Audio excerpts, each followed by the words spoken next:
It's wonderful to walk anytime in the Cowichan, and even with a little wind or rain. The scenery is gorgeous and there are lots of birds and other kinds of wildlife around. Thanks for joining us on Go Island from Cowichan Bay. On today's show, a rap star with roots on Vancouver Island, Pioneer Square history, Port Alberni art, and World War II history comes alive in a locally produced film. All that and more on Go Island.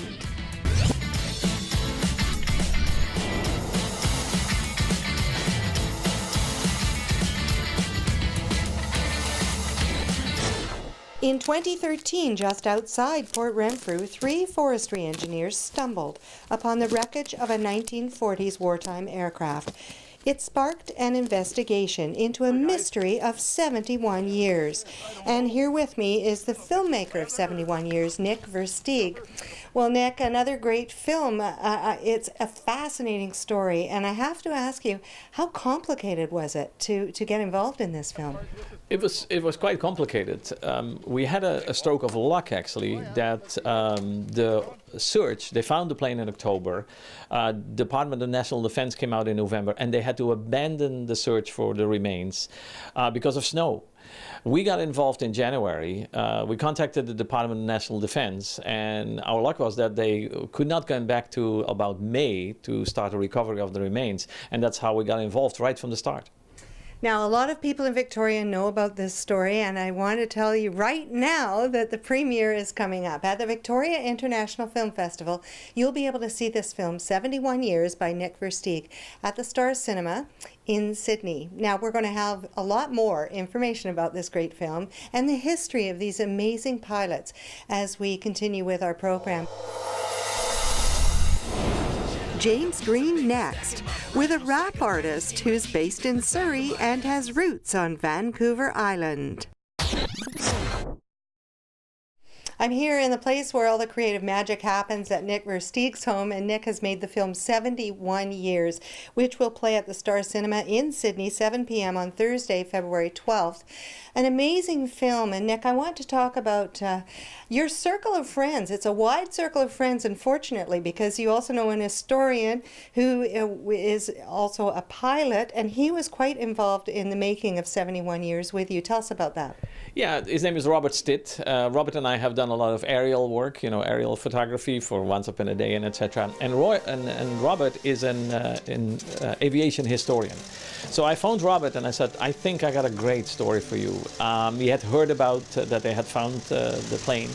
And so I got Robert right away involved because I don't know anything about planes. Of course, there was an Avro ensign that they found in the forest. And so Robert was critical in finding out with the Department of National Defense, the family members, where the pilots came from, where the plane was built. And you see that in the production. It is really great because it's not only about the 4 airmen that lost their lives, it's also about the family. It's about the plane. Thousands of planes were shipped from England to Victoria and to Australia to train airmen here. So I learned a lot from Robert and doing the whole project about what all happened here in Pat Bay, because that's, I think, a big part of the story. We found a 96-year-old Second World War veteran who worked at Pat Bay, and I was amazed how he recalled the things that were happening in Pat Bay at that time. The man was 96 years old, and he remembered everything that happened at that time.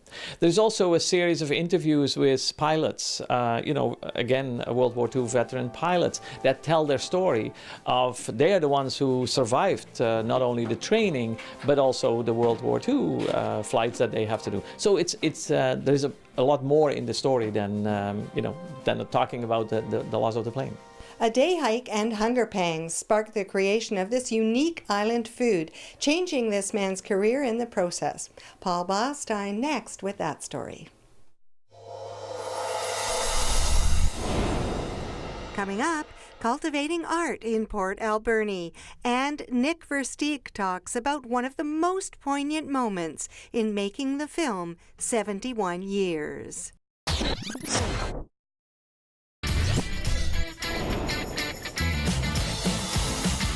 The deadline has been met, and 71 years the film will be shown on February 12th as part of the Victoria International Film Festival. The filmmaker, Nick Versteeg, is with me. Nick, you met families related to the World War II pilots during this entire research project. It was pretty considerable, and I know you had some amazing moments. Well, that was for us the highlight of the film, I think, to meet the family. So 1 Canadian, 3 British. We went to Drumheller and did interview with the Canadian, and there is actually almost a funny story you will see in the film from the Canadian. The British were fantastic. 2 sons that had never met their father, so they had heard about him, of course, because they were too young when he died. He was the oldest on the plane. And then a brother, a younger brother, was still alive, and a cousin. And I think the younger brother is our favorite, David.